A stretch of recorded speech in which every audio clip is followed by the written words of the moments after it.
2001, US President George W. Bush announced the launch of a crusade. You're either with us or you are with the terrorists. Seeing the planes crash into the Twin Towers and basically running back to school and telling everyone this is what I saw on TV. and the media pumping out, Islam and Afghanistan and, Osama bin Laden and all this type of stuff. They keep the door down, so they basically just told you, get out of your house. Get out of your house. Leave the car and you're free to go.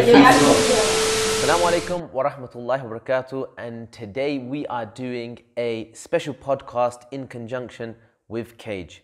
Now, it's important to understand that in 2001, US President George W. Bush announced the launch of a crusade. Since then, we saw 20 years of illegal wars, carpet bombings, drone assassinations, arbitrary detention, torture, and mass displacement in the Muslim world. Us being from a Western democracy, being from the UK, we also saw the enaction of countless legislations and policies targeting Muslim communities and undermining the rule of law for all. The International Witness Campaign is basically gathering international partners to commemorate this anniversary of 20 years of the failed war on terror, as we call it, and it explores the impact, the failures, and the future of the war on terror while promoting solidarity, justice, and dialogue. So please make sure that you go to 20yearsofwar.com, check out all the information there, and get involved in the campaign. Now, today we're going to be talking about many serious, important topics, and more so, we're going to be talking about how the war on terror has impacted our lives personally as the Live Updates family, working in the high risk conflict zones, things that we've faced over the last 10-15 years in our lives. So it's going to be very personal. Inshallah, before we start, you guys know that this is Live Updates family. I'm going to give you all 1 second to, not 1 second, I'll give you a few seconds to introduce yourself in a couple of lines so that everybody can get to know who you are. So I'll start with my right. I am Abdullah, one of the many faces / filmmakers of Live Updates Syria. I'm Sumaya Jabbar, this guy's sister, and I also work in the media team at the face for the organisation. So you lot are like the young bloods, yeah? MashaAllah. And then onto this side. Okay, I'm Zaki Sharif, the sister of our presenter host. Mummy, she's Mummy, my big and, sister. Also working behind the scenes in Live Updates since it began.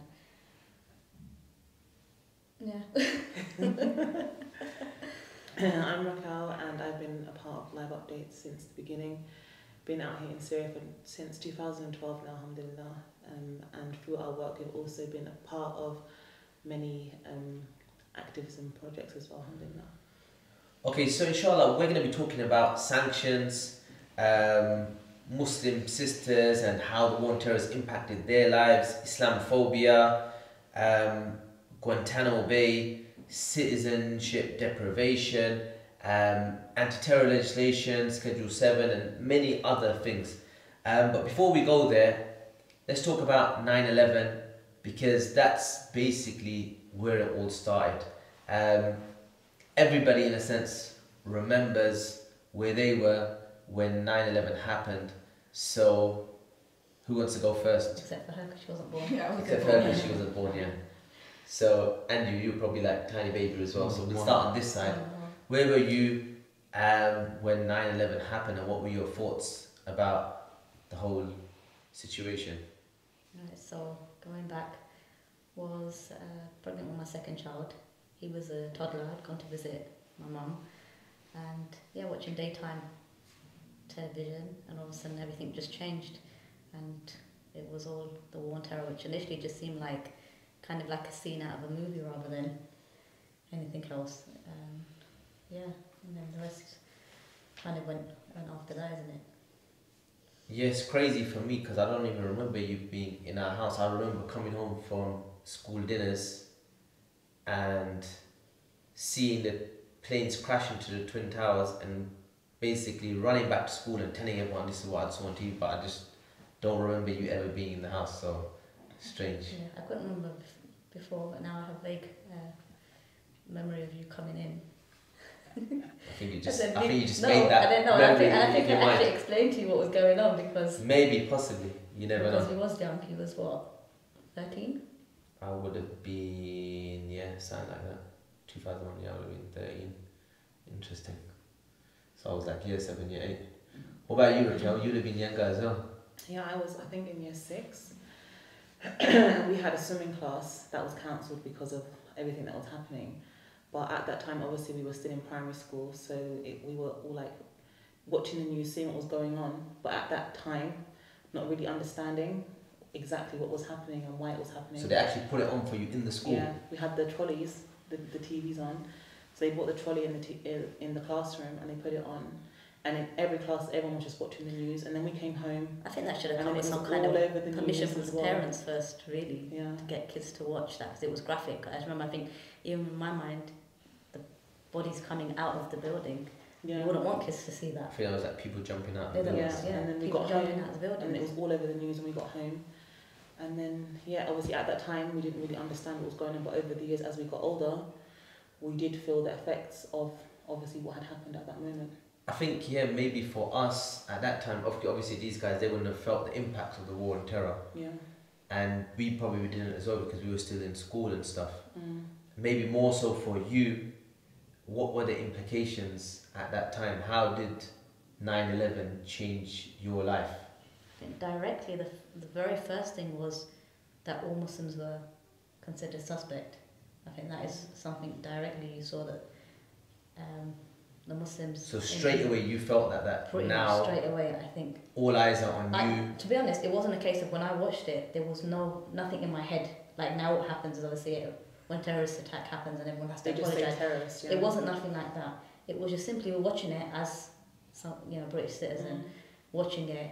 It's only until the media picked up on it and you started to go out, you could feel that animosity from neighbours. At that time, were you wearing niqab or? No, I used to wear a headscarf. My hijab just didn't have a face covering, so obviously visibly could tell that I was Muslim.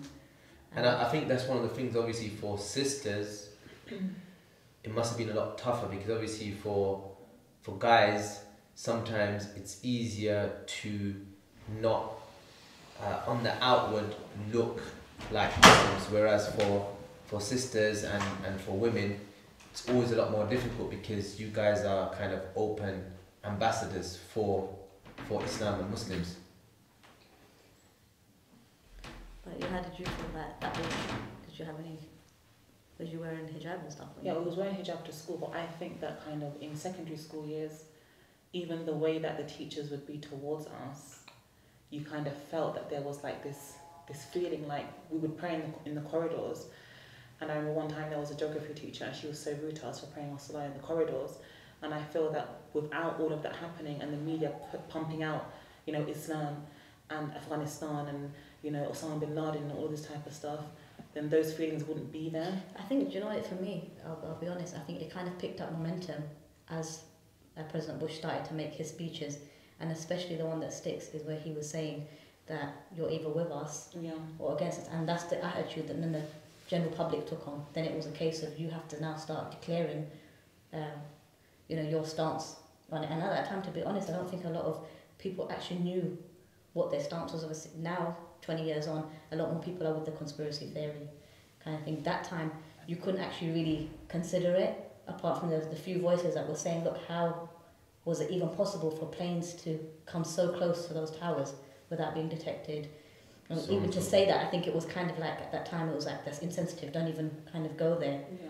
But whereas years later, I think they'll be aware of like the Simpson connection to it, that and all of that. So then more and more of these conspiracy theories have come out. Or So what impact did it actually have on your life? Because obviously your story is quite unique, and the implications for you in the beginning years, maybe post 2001 up to like 2010, would have been more severe for you than for us. So how did your kind of story start? I think initially what it is as with a lot of Muslims around the time, especially those who are more vocal, there was definitely this, you knew that you were being watched. So growing up anyway, in school and that, like in debates, or if we weren't allowed to pray, and we'd come together, we'd discuss with the head teachers, or we'd go and do these kind of things. It didn't have a big such a big implication to it. But whereas after 9/11, if you wanted to go to say an anti-war demonstration or criticize the government in any kind of way directly, you knew, okay, got to be careful kind of thing. So I think that's where it kind of started. And then because obviously you're saying about, I was visibly, you can see that practicing, and obviously even my husband at the time as well, he was visibly, you could see he'd wear the long clothes and the imam on his head and a long beard, so it had that look of the Afghan man, if you want to say. So I think all of these kind of things, it just made people a lot more wary. When we moved to a new area, I think after 9... I'm just laughing at the Afghan man. Someone who wears a long thobe. Afghans don't wear long thobe. It's like a Saudi. It's like a Saudi. To be honest, he used to actually wear kameez back then, and then it gradually got longer, and that through the years. So he did actually back then wear kameez. I think. So what you're saying is that you and your husband. That with the brothers. Did you not realise with the brothers, a lot of brothers started to cut down their beards at that time as well. To be honest, obviously, he was young, obviously at that age, I was just, you know what I mean, living my life. So, okay. So I didn't really feel it, but what I would say is with I'm saying obviously because you were practicing, you and your husband, you were like, trying to practice Islam, going to Islamic talks, lectures and that kind of stuff. Did you feel that obviously, look, now things are becoming more difficult for us, you actually had that? Because I'm finding it hard to imagine. I never really felt that in the UK until obviously I started getting involved in Palestinian activism, and when I went to Gaza and all of that kind of stuff, then I started getting stops, Schedule 7 stops and all that kind of stuff. But when I was actually in the UK, I didn't really feel that. And so I think, I don't know, like with me, to be honest, like, alhamdulillah, coming from East London, we're quite lucky that we're around, a certain environment where there's a lot of Muslims and it's really cosmopolitan, and people actually talk to each other and that as well. So it was only more so when I moved to like another area, and as well East London, but it was just towards Wanstead, and there was a bit more of that apprehension. The neighbours didn't want to speak to us if we came outside. They just kind of like literally just stare at us. A few of the neighbours moved away from the street, and it was only obviously when you start to speak to them. And I remember even we had an engagement party in our house. It was just the men at our house, and we were at my mother-in-law's house. And the neighbour, when I came back, she said, I thought they were celebrating 7/7 because it just coincided with 7/7 the following year, I think it was. And she goes, so I look over your wall and I saw, it was all men, no women. But they were a lovely bunch of lads. They absolutely. So this was in 2007? This would have been, I can't remember what year 7/7 happened. 7/7 was 2007, right? It was the 7th of July, but I can't remember. 7th of July, wasn't 2007. But I don't think it was 2007. It was earlier. You lot so insensitive. You don't know the dates of terrorist attacks that take Oh, place. so it wasn't 2007. It was before 2007. 2007. It was earlier. I don't think for us like something that we cared about. For me, 2005, Obviously, I was we were young. I was We three. weren't thinking about that. I was 2. Because you guys are young, so. I don't even know what 7/7 is. Obviously, the things that we the saw. train bombings. Yeah, obviously for us, it was just kind of. How old did you there anyway? What? He was 5. I was 5, innit? I was born in 2000. But what I'm saying is, like, 2. my life in England, like, when it comes to, like, the war and terror kind of thing, it wasn't really, because we were all young, we were all kids, it's kind of just put out in jokes and stuff like that. So, like, I don't know if you guys remember that Hamza Arshad, he done a video and he was like, "Well, go on Taliban," and that became like a thing. And anyone that you saw, like, oh yeah, look, he's got a little bit of a beard, he's like, look, he practices, like, oh yeah, well, go on Taliban, like a little bit of a joke. Is that what you used to say to me? Not me, I never ever said that to nobody. Is that what your boys used to say to me? You never What know. is it, You like never Mark know. Taliban? Never know. But yeah, that's kind of what we saw from it. Obviously, it's a media strategy in a sense. Like my mum was saying, with the whole President Bush coming out and telling people you're either with us or against us. That's a clear statement that, listen, you have to make But your he was stand. actually saying that because you were laughing about that. But I don't know if you remember when you did first start school, you were bullied Cool. very briefly, Yeah, you called and it was Taliban. because they were saying you're son of the Taliban. So he did, and even that's around Muslim children. I think it was coming from Muslim But children. yeah, that's how it is, So- isn't it? It had affected people so much that really, even if the small Because kids, year one kids, are having to once choose. I spoke about in class, I don't know, we had to write, I think it was year 2, we had to write something, a story or something. Then I wrote about the police coming because obviously we got raided. So I wrote about it, and then the next day, 2 girls came to me like, Mommy said we can't speak to you. And I was like, what? And they're So like, someone. And the teacher was like, no, the teacher at the time, she was like, no, it's fine, like. Okay, so right, so you got raided. You have to explain to obviously Okay. everybody. Oh, this is I just jumped the timeline, I was like. No, but it's alright. You know, why Right, did you let's get go. raided? What happened? Okay. So it was 2007. Yeah, 2007. 2007. A family member of my husband was going to Pakistan with a large amount of money on her.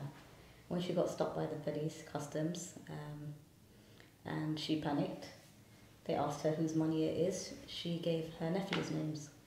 So unfortunately, you know, she was kind of Do thinking. you think she done that out of malice or? No, just obviously she shouldn't have been travelling with a large amount of money, undeclared money, or it was her money, for wherever she sourced it. So what, she was just some old Pakistani auntie doing fraud or something? Yeah, pretty much. And so when she got questioned, She basically stuck it on you guys. well, what she did was she got questioned. She gave one of her nephew's names. Then she had he was 12 or 13 at the time, her son with her. So they basically took him and interviewed him alone and asked him for the names of the family members, male family members. So basically, they interviewed a a minor minor on his own, on his own. So which is like obviously illegal by itself. but it wasn't illegal anymore. As far as the war on terror policies was Well, kind of politics going were probably on. changed at the time. So obviously that's what we thought initially. It was like So you just got like obviously that so he lady. gave the names of his cousins, which was my husband. And this is the thing, a lot of people aren't aware of anti-terror legislation and policies. People always think that it's not going to happen to me, No. it's going to happen to other people. So she probably just kind of said, alright. No, obviously the reaction was when she was held at the airport, and obviously you heard, okay, you know, she's been questioned at the airport, or whatever. The reaction is of her nephews or whatever. Okay, we're gonna go pick her up or whatever. We didn't know what was going on. They probably didn't think it's a Right. terrorism thing at all. Like, No. she got caught The with thing is- frauded money. The Yeah. thing is, Obviously, she's got shook by the the feds link. and been what like, it is obviously these in are my regards to nephews. my husband, he's never been arrested or questioned or anything like that in regards to terrorism. Like, so it wasn't something that, even though I think by that time 2007, you're not really thinking. So then what About happened? these kind Because she'd given So- their names or it so come from he the gave- young boy, The young boy gave the then they name, came and raided your house. and then basically the houses of the Over, nephews, like, all, the houses all of our the cousins' nephews. house, my So grandma's all of them house. were Yeah, raided. so I It was think the same night, it was innit? 3 or 4 houses got raided. The morning, actually, not night. So it wasn't, alhamdulillah, it was at 6 o'clock in the morning. Yeah. The police came, and I remember waking up to my mum arguing with the woman. She's like, I'm not going to wake my kids up right now, it's too early. And mum was like, no, you have to no, wake it's up and like, leave. actually, That's what I Mummy said. had it a lot easier. I've got to It's say, I crazy had because I'm just trying to think, where was I when you lot got raided? And I can't remember. I was probably doing some No, what madness. happened I don't was- know what I was doing. So But I your just whole can't year, remember you getting 2000. raided. I can't remember. Maybe I was like in a different city. I don't know what I I was think doing. to be honest, I'll be honest about it. We didn't make such a big deal. It was actually quite cool about it because God Allah that day, like we'd heard stories anyway before of how people are raided. You know, the Forest Gate At that shootings. time, was a You lot know, of the people. Forest Gate shootings that happened near to our house. We actually heard that when it was kicking off, when the 2 brothers, their house got raided and they got shot at. And they were innocent, right? They were innocent. In the end, they were innocent. And they got weren't paid terrorists. compensation. I don't know that. The last I I think they remember got paid they compensation. Yeah. tried to do one of them for, I don't know, something on his computer to do with pornography rather than terrorism. But yeah.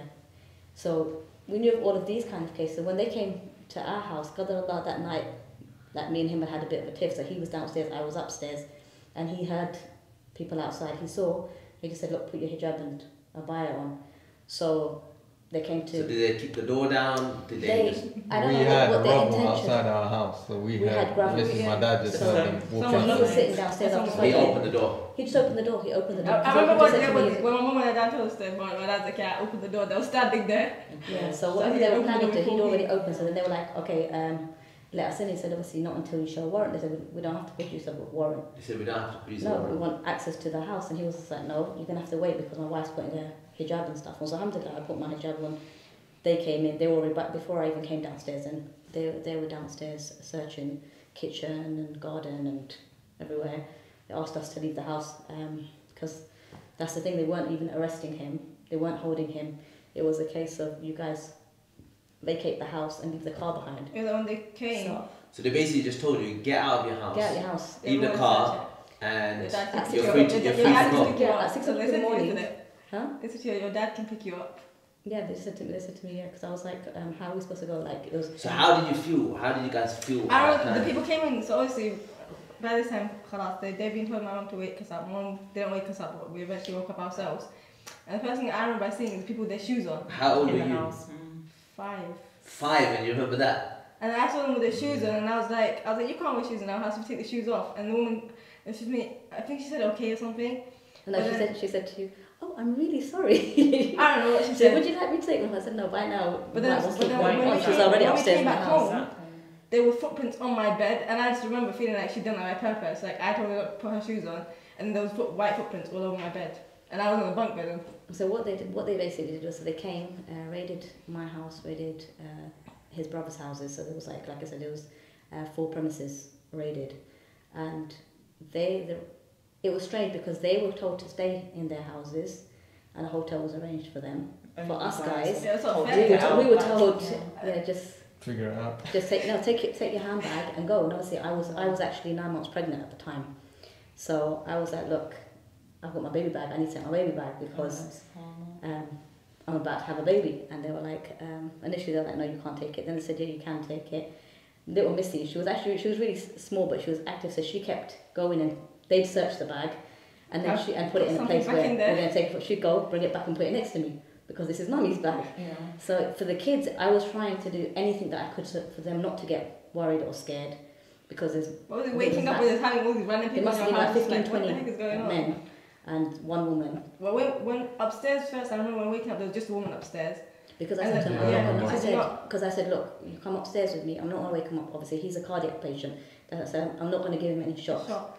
But then when we So, went downstairs, it was like, Just give me a whoa, little while, what and is I'm going to give going them on? breakfast. I'm going to sit them down. I'm going to explain to them what's going on. And she So was, then what was the results of the... the result of it, in the raid? end, they were in the house for, I think, I can't remember, about 24 hours or so.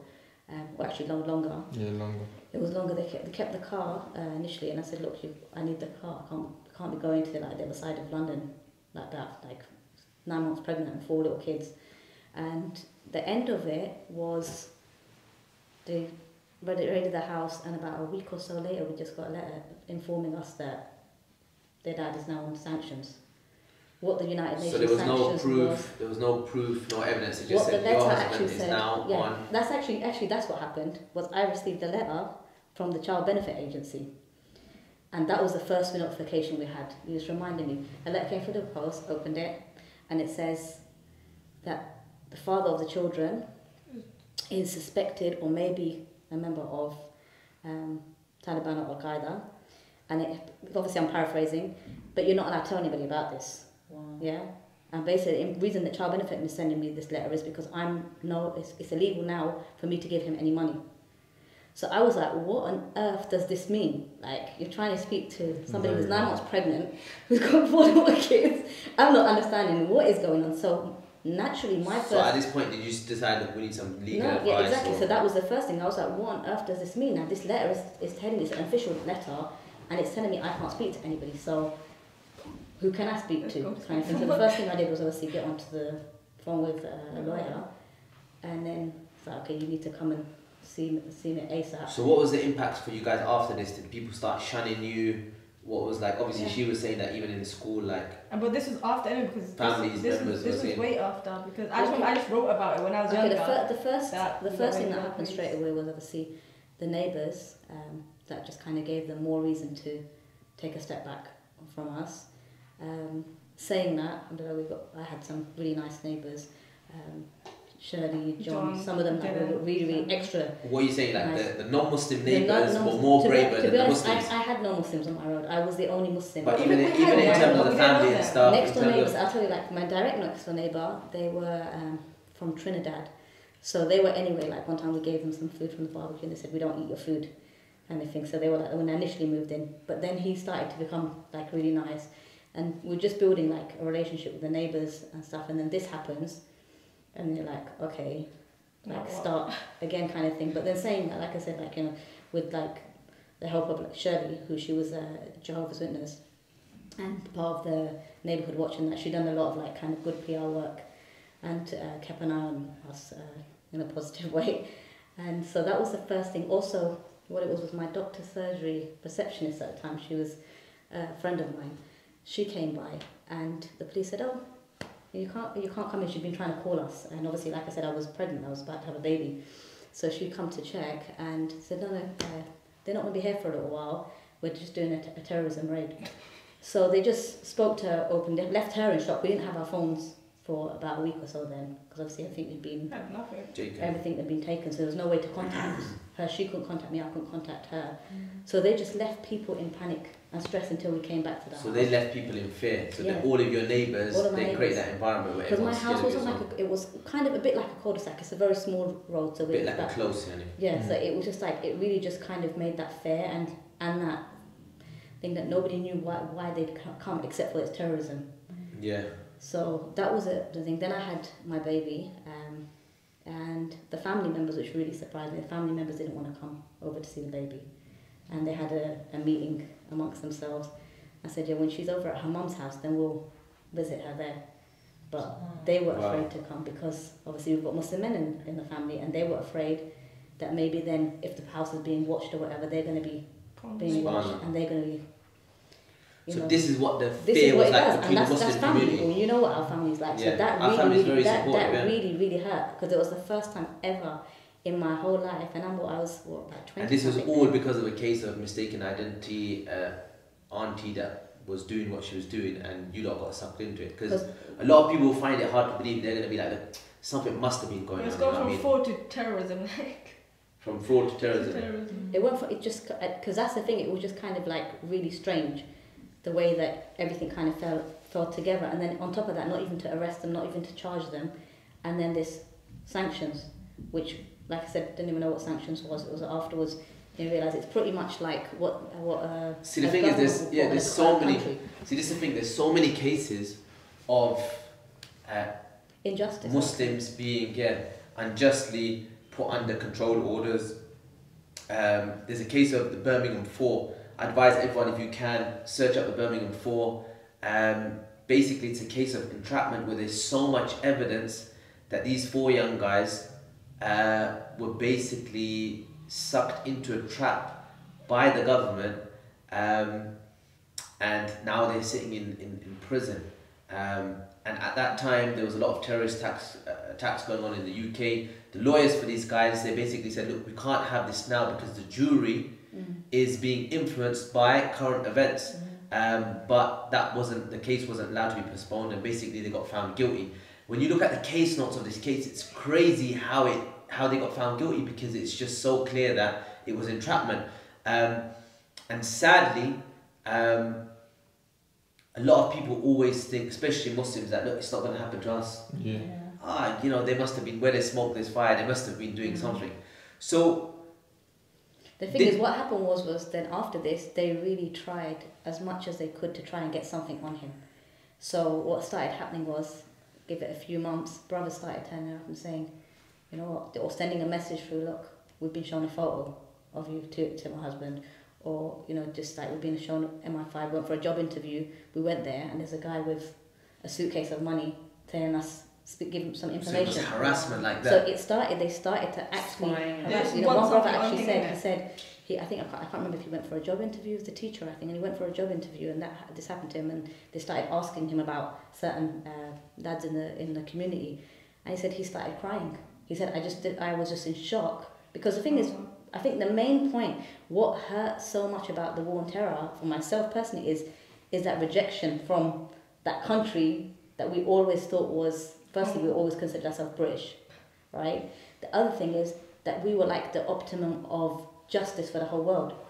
You know, it's only when certain things started trickling. Okay, so while all this is happening and this is all going on, you just wanted to get a break, you wanted to get away from all this. What happened What next? happened was actually, like, what happened was for the next, like, year or so, was the sanction thing. We were constantly taking it to court. So we're basically, all my husband and his legal teams were fighting against the government about this sanctions, and then every time something has happened, for example... And these sanctions, what did it actually mean? Because most people don't understand what that actually means. In very, very simple terms, it means that he cannot be in possession of any money. Nobody can give him any money. He can't work, he can't have a job. He can, but they will go and inform the employee that he's a terrorist and he's on sanctions. But he's not a terrorist. Yeah. They can't even say he's a terrorist because he may be or is suspected of being. So basically, suspected of being a terrorist. So not even, he's not guilty of any There's crime. actually both these words on there, maybe or is suspected of being. So that was one of the first things that went through court, and then one of those words was taken away. So then it was... So maybe it was taken off. Yeah, and it was made into suspected of being Al-Qaeda or the Taliban. And that's I clearly remember having those two words on there and just kind of laughing Wow. What does like it mean? like not even just obviously Yeah, it's crazy. Like, Yeah. So it made life very difficult for you guys. so what it was basically like saying what it meant was he can't have any money, nobody can give him any money. Obviously now he can't work, so I'm claiming benefits. So I'm the person who's in control of the money. Like I said, the child benefit, I'm in control of the money. If he ends up with any money, the first suspect is me, right? So I've just had a newborn baby. First I was pregnant and just had the baby then. I'm liable to be arrested. So it was still, okay, straightforward, it's money. Any transactions that we do have to be on a card, yeah. What do you guys remember about this kind of stuff? Do you remember any of this that was going on, or were you not too young? No, I remember as well. I remember something about the lawnmower. We couldn't have a lawnmower. Okay, We we could couldn't borrow have a a lawnmower or lawnmower. something. You couldn't have a lawnmower. I just remember something about a lawnmower. I have to borrow and get from the What neighbour. It happened wasn't allowed or was, something. it wasn't allowed because we didn't have a lawnmower. And we couldn't buy one. And we couldn't buy it, so we wanted to borrow it from the neighbour. But Most people watching this are not going to we believe were it. informed that You know what's the craziest thing is? But how did A lot you of find people out you watching borrowed this. the lawnmower? A lot of people watching this have like seen movies and stuff where they show this. Yeah, that's Yeah. true. And That's true. This is what I think that's what's every changed. single time it reminds me in my head. Like even I was watching something right now. It's crazy. I was watching Will Smith and he was talking about when he made Enemy of the State. And he's like, at that time we were talking about something that's going on Right now. right now. Yeah. He was like, at that time it was just crazy. It was just like a so little people movie. didn't know, but they were But this basing what it this is. stuff on reality. That's what it actually felt Like like. even That in life the became- like Because that's- I remember, yeah, famous it's like- movies of the world, Avengers, you got all of this stuff. This type of stuff happens inside of it, where people are, you know, shunned by society. They're Just put in a suspected box of and being comes- something, and then that's it. They have to, you know, live by themselves. No one wants to talk to them. No one wants to be with them. They're like the outsiders. Yeah, like- They Yeah, and go then off what into does the that lead them to do? countryside They and- want to go exactly to the countryside And to their go and life live is- somewhere else yeah. because they What can't happened, like, take for it anymore. example, with him, he was now he's about 7 years old, and he wants ice cream, and he went with his dad to the ice cream van outside the house, and we got told then by the solicitor it's illegal for him to go with his dad, or his dad to go with him rather, because they've got money. So he's too young to have the money. He was 7 at the time. So it was just illegal to get So he ice cream. Yeah. Illegal to have a lawnmower. I had to, illegal to have I ice had to know the lawnmower issue was what? He was not allowed to borrow anything of monetary value, which means that he could not borrow a car. So then when the car broke down, or the car was actually on my name at the time, but obviously the day that they raided, then after we realised that there's certain things... Oh, the alarm. that I remember, yeah, the alarm always breaking. Every single, like, few weeks, the car alarm was breaking, and obviously stressing my mum and annoying her as well. But you see with But I these just remember it's sanctions, from the time they raided You it. got a good memory, man. she has You got a good memory. Yeah, it was, I got a new car, and then all of a sudden the alarm stopped working. Okay, how did this all have an impact on obviously your relationship with you and your husband and What was happening is, I'll give you, like, to be honest, anything that we were trying to do, we're trying to live a life like a normal family. We arranged a trip, okay, we got permission, we can, go on a trip somewhere, or we can go out of the area, because he wasn't on no. It's not like the tag. He's free to go anywhere. He just cannot have any money. But couldn't you? But he had to go to the solicitors once. Like it was going through the High Court. It went through the Supreme Court. Alhamdulillah, every time it was in our favour. Yeah. But what would happen is, what would happen is that they'd bring out something new. The government was informed of the verdict 14 days before we were given the verdict. So that gave them time to amend whatever they needed to. So we'd be literally off sanctions for about 15 minutes, and then bam, you've got another letter, or you've got another. So there's basically loopholes to keep you guys in this kind of repetitive cycle. Yeah, in this. I mean, this is one of the things that I felt with obviously my citizenship cases and stuff. And obviously, to be honest, when all your stuff was going on, I wasn't really privy to what was going on, because obviously I was living my life. I was at uni. Thinking, let me stay away from these terrorists. Probably, I was at uni. I was doing my thing. But yeah, so how did that impact your relationship? It strains the relationship, because obviously what's basically happening is, I'll give you an example. I went out with him one time. I have to give the money. We was at a Muslim shop.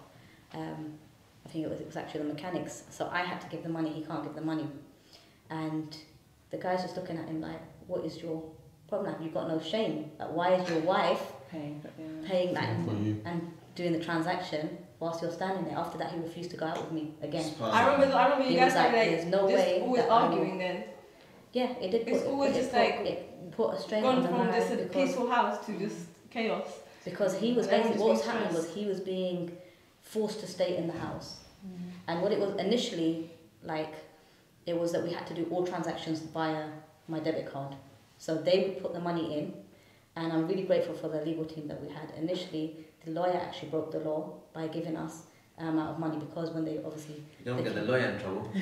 Well, they know. Then he gave us money, and then he let them know. He said, well, you can't leave a family of 6 at a time and a baby on the way with nothing. No, literally, you can't. And he's a non-Muslim lawyer, and very grateful that we had a really good legal team. But he really what happened was, so obviously with that, it was first initially a credit card. Everything has to be a credit card. We live in East London. We live on, buy groceries, buy for example, ice cream and that kind of stuff. I was like, look, I can't be all the time buying with a debit card. I can't go to Tesco's or wherever all the time. I need to have some leeway, some money. So he was allowed to have, I think it initially started £10 a week he was allowed to have, which basically covered his travel fare to the solicitor once a week. So that was his tenner gone. And the rest of the money I had to do. And what I was doing was, and I'll be honest, I was looking at the law, and I was doing some research. Who else is on these kind of sanctions?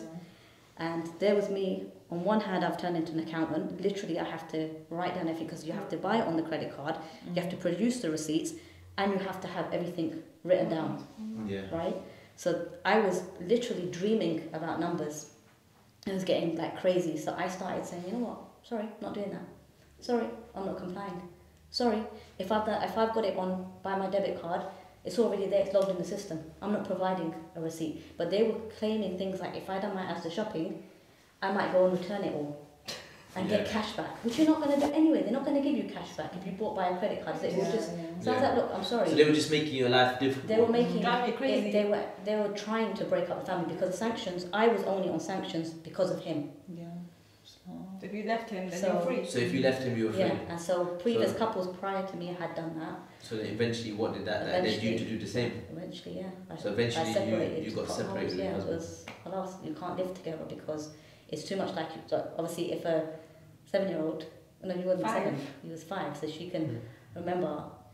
It's bringing that. My family doesn't want to come around. Certain members of my family don't want to visit now.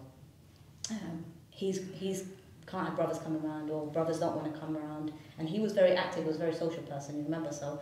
And then, if I need anything, I've got to go out 12 o'clock in the night or 1 o'clock in the night, if we run out of something. Milk and nappies. Yeah, milk and nappies. So, obviously that must have been tough for you, but it must have been obviously really tough for him as well. It's a lot hard, because it's psychologically, it's breaking him down. And on top of that, top it all off, what is he guilty of? He doesn't even know, because it's all secret evidence. See, it's crazy, because this reminds me of the movie that we watched recently on Muhammad Salahi. Was it called again? I forgot the movie. Really good movie. that I think everyone should watch. Mauritania. Mauritanian, and a lot of it is psychological warfare. That they're trying to break you, and that's what it seems like, that they were trying to physically break you. For a time I could fight back. So like I said, I started becoming like really like, okay, no, well, because it was like you could only buy what is basic necessity with the money that was our money that they were giving to us. So they were basically saying you can only buy what's basic necessity. So I said, okay, well, for me, basic necessity is 3 pairs of shoes. Yeah. And they were like, no, it's not. I said, yeah, I need home shoes.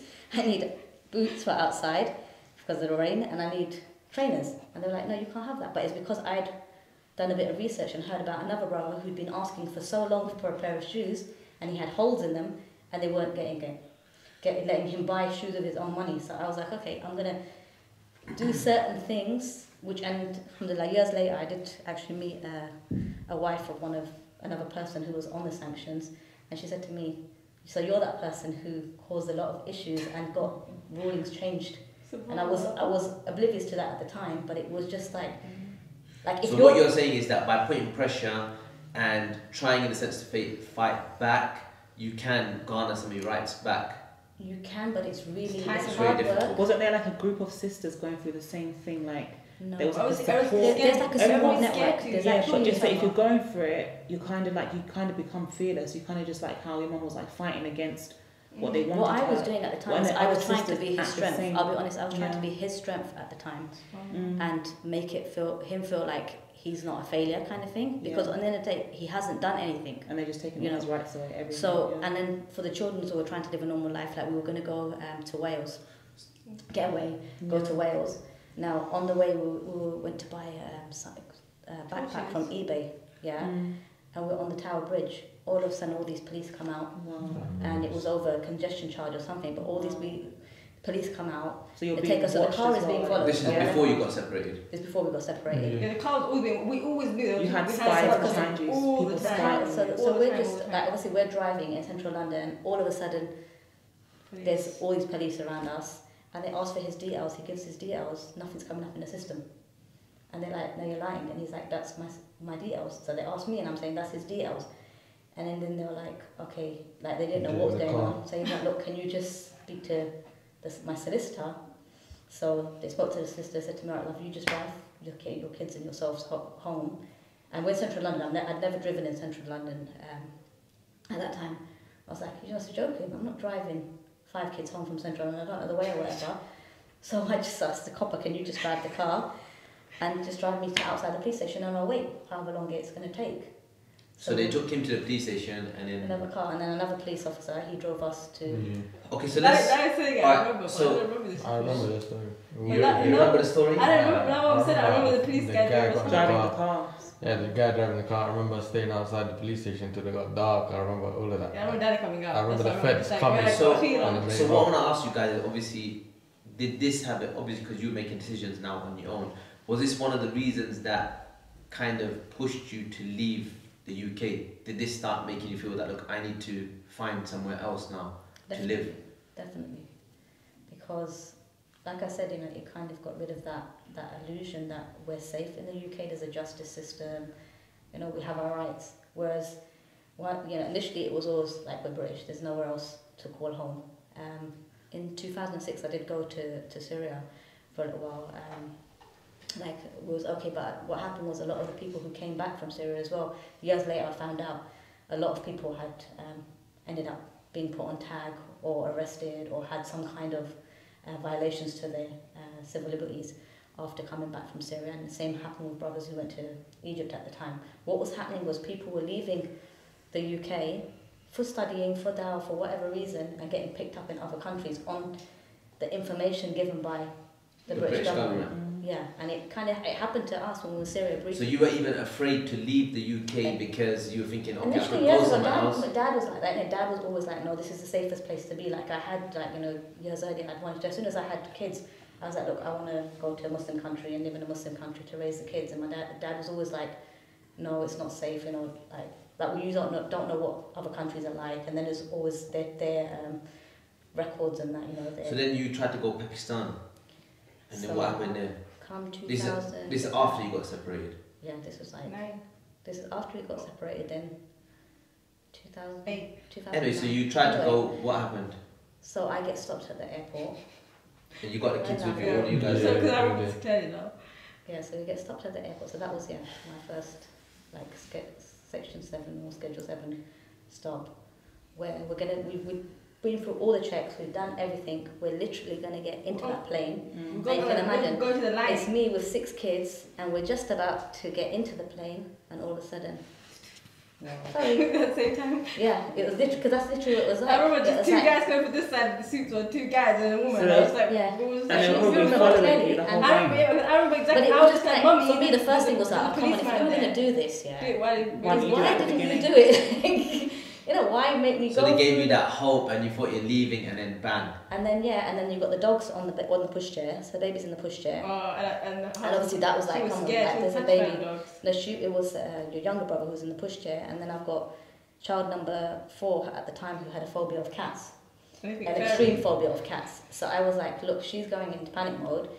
I've got one who's cardiac, I've got baby, and I was like, look, for crying out loud, like, what are you doing? And they're like, we just, the dogs have detected something. I was like, what the dog? No, it wasn't I drugs. know it was a drug. It wasn't drugs. What they actually said to me, I said, what? We're like, what? Like drugs or whatever. There's like snacks in the bag. And they're like, maybe like, I'm sure one of them like, he turned around and said like, bomb stuff. And I was like, are you for real? You've got like 6 kids here. I've got 6 children with So me. they were like, you've got explosives. They're like, Yeah, they're like the detective dogs. explosives. They're just like, don't worry about it. It's like The dog all went through cool. the bag, and what he got out was a Mr. Kipling Smith kid. Mini-roll, It bro. was a The mini dog It like was the mini Cadbury's rolls, mini Cadbury's rolls. mini rolls. Everyone likes Cadbury. Clever dog. So then basically we just, okay, you guys, what do you remember of the stop then? What happened I after remember that? after that, Khalas, so just like, you have to come with us. So we're all obviously standing with my mum. And obviously, because I remember first, because we always knew from after the raid or whatever, there's always police behind us. Wherever we go, like, oh look, Mummy, there's a policeman there. Oh look, there's an undercover guy there. So as soon as I remember, I just turned and I saw the 2 guys coming with their suits. I was like, Mummy, look, like, they're police. And then after that, my mum was like, obviously, then she realised, we looked around. Because the woman was coming, I think, from the front, and there was 2 men from this side, 2 men from this side. And so they took us to walk, obviously, I don't know where they were taking us. We went around the But they whole just, place. took us around the The whole whole- entire We went on airport. a tour of the We airport. walked through, 'cause I remember we absolutely walked through the same place Yeah, we twice did as well, round innit? and And in the round. what's it called a lift, in the lift, out the lift, in the lift, out the lift. You wouldn't think like Britain, Great Britain, No. would employ these kind of tactics with But children. even that, it's just like and- mind game, because as soon as we've come past this place already, like, why are we here again? So in the end we was taken into a Just small small room. room, Yeah. So it was like, Like the sound of the table, innit? yeah, Because it was like, probably like that. Because I remember there's one table, and we were like sitting 3 there. meters wide. It's strange for me because I'm kind of detached from all of, even though we're the same family. Obviously, I was kind of at that time out at uni, studying, living out on halls and stuff like that. So for me, this is actually the first time I'm hearing all of your stories, and I was kind of very detached from it all. And obviously, Qadar Allah, I think further down the line. I think on one hand, what it is the thing is that obviously she's a bit more vocal than me, but at the time when you're going through something like that, you don't actually go and tell anyone that you're my younger brother. No, And we didn't confide in you. We didn't say, we weren't saying, because there's that fear as well. If you're breaking the law, like I told you, the first letter that was given to me was basically telling me I'm not allowed to speak to anybody. That was going on. Yeah. On top of that, you're always being monitored. So when I was speaking to like our older brother, and I said to him once, I said, it was in Chessington, and I said, I swear that's an MI5 agent behind me, because I'd been questioned by MI5. Were you just paranoid, or was it actually really That's MI5 what agent? everyone was, but with this People occasion, listen to us. People say, look, your mom just... And I was like, no, we know, we see Yeah. People them. saying to you, your mom's crazy, We and see like, them, we see the guy standing there, we know, you can just tell when it's a policeman. but what happened with this particular guy anyway, I said that, look, I swear he's an MI5 agent behind me. And then everyone was like, no, don't really dismissive. Then what happened was one of our cousins got caught for, I think it was some like street fight or something. And when I remember our family went to court, they saw the same The same MI5 guy. agent there. They're so rubbish at their jobs. So then I got a phone call from court like saying, can you describe the MI5 agent that was there at Chessington with us? And I was like, I told you. I told you. this is like some movie stuff. Like, Yeah, really. because what But happened, it's I wasn't Well, you think it's I was like speaking to mind our games as brother. well. I was But you know I was what doing I used to busy. do? I remember multiple times when we realised, so obviously us kids, we just like pointing at them and like, "Mommy, look." So I remember like 2 or 3 times, a man starts acting drunk. So after that, then they start acting like they're just a drunk person and they go. Yeah. Raquel, if you knew all this, like that we had like Would some you talk to us? terrorist family, would you have got married to me? Just thinking about it. I don't think it would have mattered. I don't think to me because. Yeah, I'm only joking. That was not a real question. That was just a joke. But yeah, so subhanAllah, it's interesting. So anyway, you was asking, so yeah, then basically, yeah, that's when I made up my mind. I don't have a place in the UK anymore. And then alhamdulillah, eventually. And then another mix of things, and that's where your story comes onto it. Obviously, you guys, Yeah. that's where you pick Our up, and first then. holiday. Ciao. Without No. being harassed, or did you get stopped as well? No, when we were gonna go, when we No. got stopped going to Pakistan, then after that I didn't decided we're not gonna go But even anywhere that, you know out what of they did London. then? So at that time, so you lot were going to Pakistan, they didn't let you get on the flight, you missed your flight, everything. Missed They the told us flight. to pay They God said away. that We they can see the confiscated thing the right money, so I had some money on me. Obviously, the kids. What happened with We you got guys? we got illegally searched and We all had obviously our Eid money we had because it's close to Eid, so But we £20. wanted that. So they were basically all of them Grandpa. were searched and patted down, Oh, and they were yeah. all kids. And then So he was what 9, I would have been your 7. sister was 7, Okay, I would have you been was 5. So then after that, this is older now. I'm a bit older. When you came here. It's 2009. No, this is 2009. I'm a bit older. I'm 9. 3, 4, 5, 6. so this was I'm 2009. 9, 7, So 5. this was 2009, yeah, so that's interesting because obviously this is when I started getting involved in obviously Gaza. I went to Gaza first time in 2009 and It was getting involved in the aid work. That's when I started kind of getting Schedule 7 stops and etc. etc. And maybe some of that was because of association with all the stuff that was going on with you guys. But then obviously as I started getting more active, every single aid trip that I would go on, I would be held. I think obviously you guys remember when I came back from the Mavi Marmara, Yeah. I was the only British or the only Brit from the British contingent that was held. that was 2010. That was 2010. So, and I remember obviously a lot of the non-Muslims that were actually on the Marmara with me, they started protesting and there was a lot of people waiting. And I was just like, listen guys, you're asking me the same questions, you ask me every single time. The whole world knows where I've been. Do you understand? You've seen so much It's been global news coverage. Why the hell are you asking me where I've been, what I've been doing? You know, I've just flown in on a Turkish a jet which has flown me and the rest of the British contingent. There's hundreds of people waiting for us in the airport. You know, I just taking the mic. I just want to go home. And after I've taken a break, then whatever you guys want to speak to me about, I don't mind. I'll speak to you. I'll tell you whatever you want to know. And because people were protesting, they've said, all right, Mr. Sharif, you can go. So they only ended up holding me for about 5 or 10 minutes. But it just goes to show you. It might have felt like 5 or 10 minutes to no, it was quite a while. Yeah, well, in comparison to normally getting stopped 2-3 hours, getting out shortly. How long were we there? Was you married then? You wasn't married then? No. No, it wasn't married. Next year we got married. So did you already know that he was like getting stopped and things like that? No, Because he was an obviously knew he was activist. on the Marvin Marmara, but didn't know about him getting stopped and anything. I don't think that's like something like. That's not something that you put on your CV and say, okay, so Oh, yeah. everywhere I go, Every time everywhere I I go, you know, they stop me and ask me But they questions. didn't stop us when we went to Turkey though, did they? your Did honeymoon? they stop us on our honeymoon when we went to Turkey? I can't remember. I don't think I they can't did. remember. On the way back, They didn't not use, but they On the way did. They stopped Another us, they sister. searched us in Switzerland and we had the stopover. Remember they searched us? yeah, that was on a convoy, wasn't it? So No, that was just obviously travelling. I can't even remember. My memory's so bad. I've been stopped so many times that I don't even When, remember. when we got taken as well, they wanted to speak to us, and I was like, you know, speak to my kids. You know, they're like trying to ask us questions. But even then, one of the guys with the suit, what he did, he pulled the suit up and he had a gun. I remember he had a silver gun. I think that's the first time in my life. Not even think. I'm sure that's the first time in my life I ever saw a gun. So, alright, I want to take it a bit forward because we've spoken a lot about sanctions and obviously your story is unique and I think a lot of people haven't heard situations like that. But obviously moving on, one of the big things that I think's impacted all of our lives is obviously citizenship deprivation, and obviously it's no secret that I am one of the Brits that's come to Syria that's been deprived of their citizenships. And alhamdulillah, all you guys I think still have your passports. I And don't think alhamdulillah. We think. We We don't don't know. really know. Inshallah. Yeah, but you haven't got no letters like me, Yeah. so you We should be don't have alright. We don't have an address. And so let's talk a bit about Shamima Begum. Obviously, Shamima Begum's in the news right now. Everybody's talking about her. What do you think? Do you think she should be allowed to go home, especially as you now, AJ, you're considering going back to the UK? And one of the questions that I'll ask you. So the question is two questions. One, do you think Shamima should be allowed to go back home?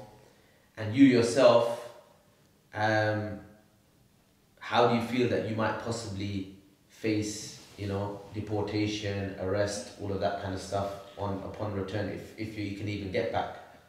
If I, it's a if but maybe scenario. I don't know if it will happen or not, but of course it's something that's in my mind.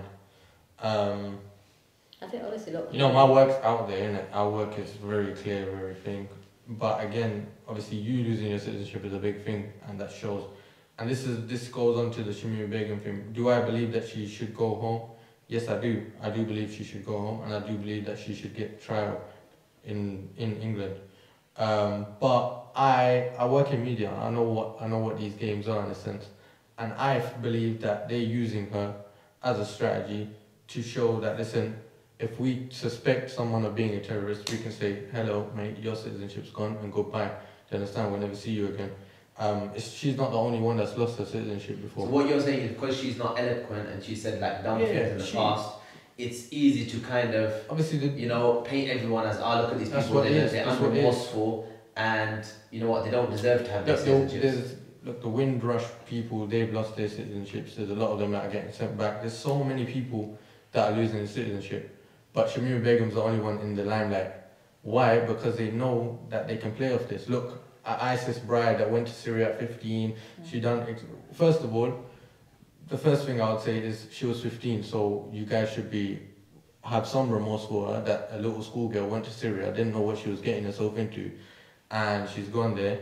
And then if you want to say, okay, she went to ISIS and she has no remorse for it, then my thing is, why is it plastered every single place? Do you understand?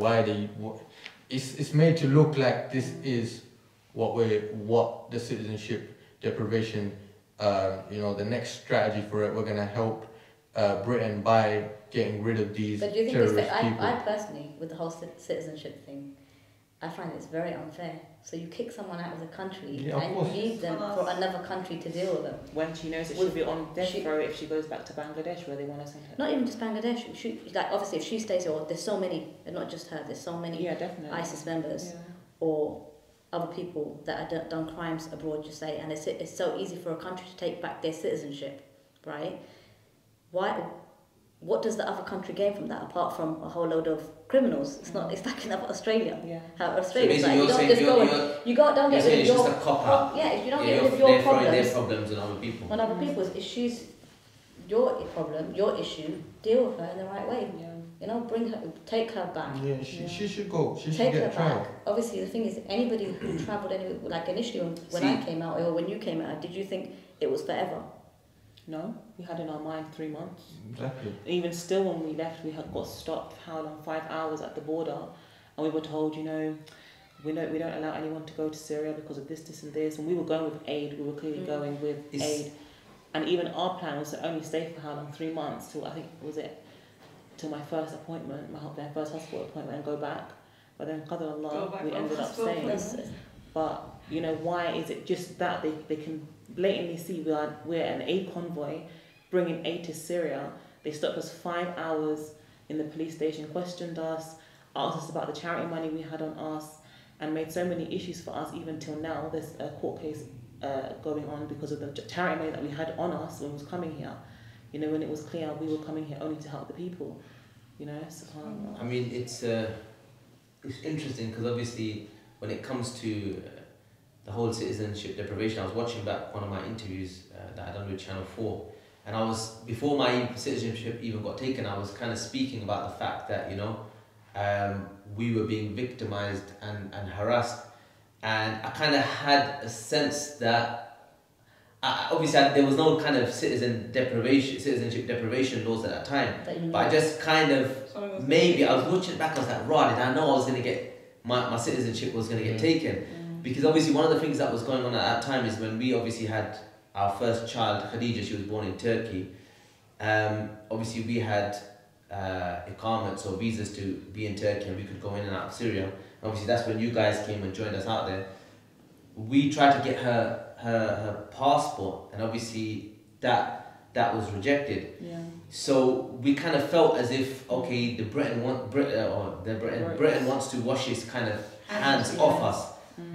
Even though they took the money out of my bank account, we had done the forms twice. Do you remember? We've done it twice. Are you complaining Did about? we ever get that money back? No. Are you complaining about 50 quid that they It took wasn't. from It you? was. It was 114. I'm sure it was like 100. You know the exact number? So you got to graduate the UK for 114 Yeah, quid. but They still, stole our money. obviously, and they took the money, and then it was like we applied for it once, and remember they came back. There's a little mistake on it, so we applied for it again, and then we gave them all the details to contact us on. We gave them the address, everything, and there was nothing, no explanation why. At that time, we were both British citizens, so why could she not get a passport? I think that's the big worry for me. Obviously, like when I came out here, initially it was okay, I'm going to come out here to see the baby, which was obviously Khadija. See you guys. Obviously, once we started talking about your work and stuff, and I was like, right, it'd be nice to come and see and help in the camps or whatever. But the longer it took you guys to try to get, because it was during all that time. Yeah, we spent you the were whole trying time to busy. the whole time we were in Turkey, you were Yeah. trying to get the passport. Yeah. Then when we came into Syria, you're trying to get the passport. Then it kind of puts that worry on the kids, like they're punishing Children. if they're Baby. punishing the next generation Yeah. effectively for what they're accusing the parents of doing, if anything. Kind of thing, see the thing is, like, people always see Great Britain as this civilized Western democracy, and when you hear about this kind of stuff, obviously there's so much, you could say, dirty laundry that kind of exists when it comes to Britain, when it comes to rendition, torture of their own citizens, and a lot of this, if you check out Cage, you'll find out about a lot of the people who were basically, you know, the British government were part of basically giving information to countries like Libya and Egypt, and these people Syria. were taken, even Syria, and basically tortured, which is nuts. You wouldn't think that Britain would be involved in that kind of stuff. And when it really dawned on me was obviously when I started trying to fight the allegations that were made against me, which is obviously I wasn't even accused of being Al-Qaeda, I wasn't even accused of being a part of a terrorist organization or doing any terrorism. I was just basically told I am seen as a security risk and possibly aligned to some of these groups. For me, obviously, to be honest, it was kind of a relief when my citizenship was taken, which some people might find crazy or strange that I'm saying that, because it just allowed me to focus more on my work and helping the people. And I never really had a thing that I want to go back. Even now, I would like to go back, maybe possibly meet the family. But for me, it was always about clearing my name. So when we started appealing the case and I started unraveling British legislation, I was astounded that obviously you've got stuff called secret courts, SIAC secret courts, and that's one of the things that I publicly spoke about, was about how unjust this system was from, you know, Britain, this democracy that claims to be, you know, being the most just, to have secret courts where you can't even see what you're being accused of, the evidence that's being presented against you. Yeah. I just found that crazy, and that's why in the end I decided to boycott these courts, because they're just kangaroo courts. How can even your lawyers don't have access to the evidence that's being presented against you? Yeah, she's mind games So to make you. it's like judge, jury and executioner. They're accusing you of something, and then they're judging you, and basically they're presenting the evidence and doing everything. So what's the point of me even being involved in that whole You don't even know process? what they've got on you. But the thing is, if you don't stand up, and that's kind of what I felt was, if you don't say anything, then they just do more of it. Like, why don't people know about sanctions? Why did you not know about citizenship? You know, them being able to take that, because these things have actually been going on for years. The first people that I know whose citizenship was taken away from was an uncle and his sons. They went to Pakistan. And then they just got left in They Pakistan. just got left in Pakistan. The women, they came back, were going to come back. The families due to come back, and the men got stranded. So half the family got left there, Yeah, so and the half women came could back. travel and the men couldn't, and they're That's still crazy. stuck there. It's been years. And obviously that was my concern with like him or the kids. When I came out here initially, like I said, it wasn't a long-term plan. It was just, you know, come out and see your work and stuff and see if we can help.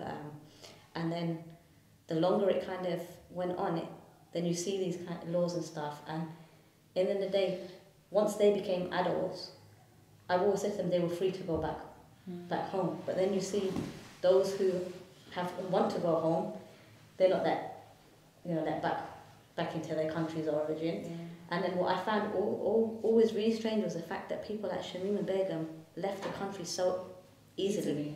As young girls, they left the country so easily, and certain people came out here. What are you alluding to? You're alluding to the fact that it was so difficult for you to get out, but Shamima and these girls, there's actually evidence as well that they let little girls out. There's so many grown men who were known to have like kind of strange ideologies or extreme thoughts.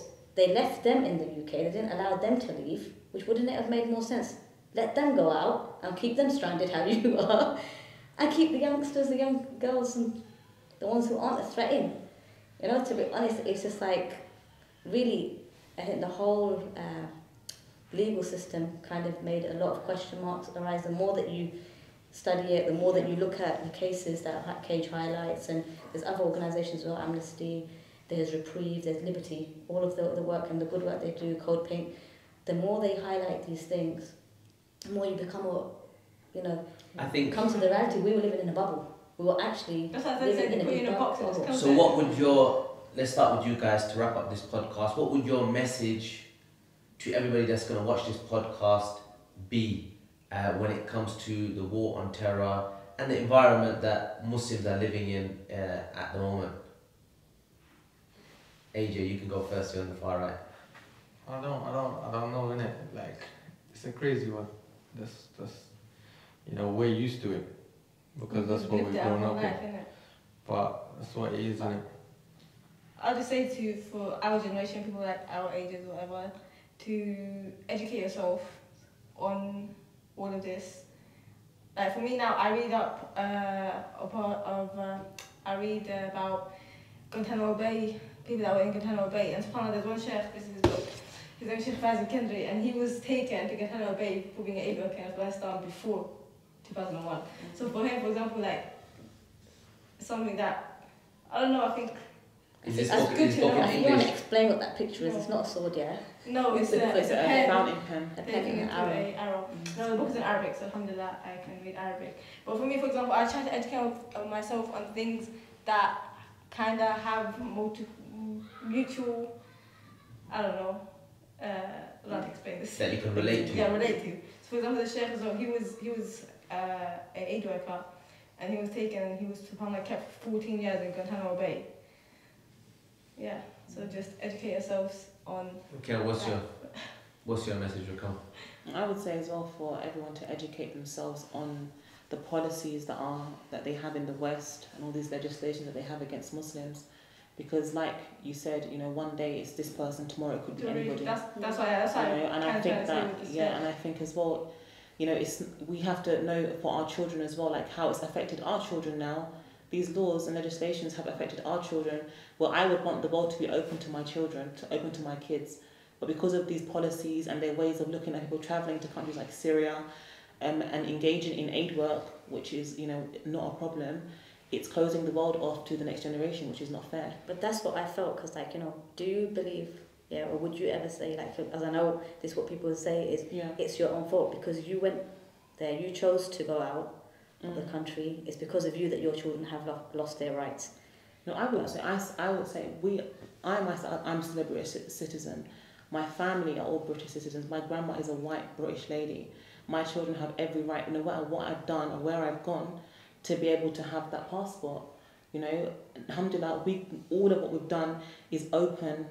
It's on the internet. All of our work is out there for everybody to see. For what reason have they decided to put that? Have that, rule and put that on our children? It's not fair, That's what, because one thing I don't want, people watching this to think that, we're so anti, England or whatever. That's but I've always said that my choice, if our choice was to come here, I wouldn't say I want my children, they have to stay here.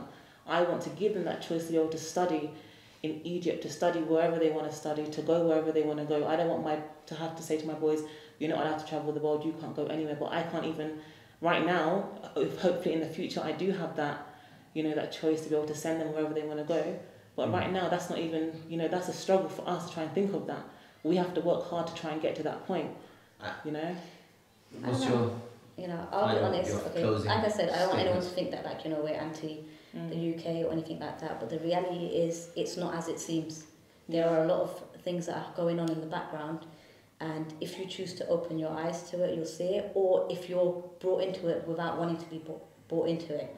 And, that was a fair for me, to be honest, obviously, with having sons, or a son that fits that stereotype, profile. Those kids that like we was talking about last time about John-Claude Jimenez, John Charles Jimenez, when he got shot, and it was completely justified. It was completely fine just to shoot a guy with a backpack. I would have hoped for him to go to uni, and he would have been traveling on the trains and stuff, and just for him to be able to be shot like that, it was a big worry. It might make you laugh here, but I remember back then, in school we listened to Bob Marley tune where he says he's a illegal alien in New York, a Jamaican in New York, and that's how I started to feel. Once you get hit by these laws, that's how you start feeling like that is not your place. Alienated. You're not wanted there anymore. So it kind of and alhamdulillah, I'm actually happy that it actually led me to actually become independent and come out and see the big wide world. Because before that, all I ever knew was the island of England. So I think. So I'm actually grateful, to in that respect. I'm grateful for the war on terror, because it gave me an insight into things that maybe we never would have ever come across that had it never. I think for me, I'll sing the praises of the West and even the UK when it comes to certain issues. I think for me, being like a dissident or a detractor or whatever you want to call me, for me to be able to speak live on BBC One at peak time and speak against citizen deprivation, I think that's something that's praiseworthy that I can do that. But when it obviously comes to anti-terror legislation, I think that there's so many things that have to be spoken about and that Muslims in the West really must understand. I think some of the things that you're hearing today sounds like a movie, but it's really happening. And for Muslims in places like France, Belgium, things are even tougher. They can't even have charity organizations. So as Muslims, I think it's really important that we are aware, and that's why I encourage every single person to go get involved with the International Witness Campaign. Go check out 20yearsofwar.com. Understand what's taking place. I mean, this conversation today about the war on terror, there's so many things that we could have spoken about that we didn't speak about today. Guantanamo Bay, Bagram, rendition and torture, Dr. Afia Siddiqui, Babar Ahmed, Shakir Amir, and the list goes on and on and on. But today we just wanted to talk a little about the Live Updates family and some of the things that we've faced unfairly because of the war on terror. But alhamdulillah, we're always thankful to Allah subhanahu wa ta'ala, because ultimately these tests, these trials, they're all there to make us stronger. And for me, I have no regrets. And I believe that the work that we're doing, even to speak about this and trying to raise awareness, is very, very important. And we encourage you guys all to do the same. We hope that you've enjoyed this podcast. Please like, share, and subscribe. And ultimately, we hope that you are in good iman and faith. Assalamu alaikum wa rahmatullahi wa barakatuh.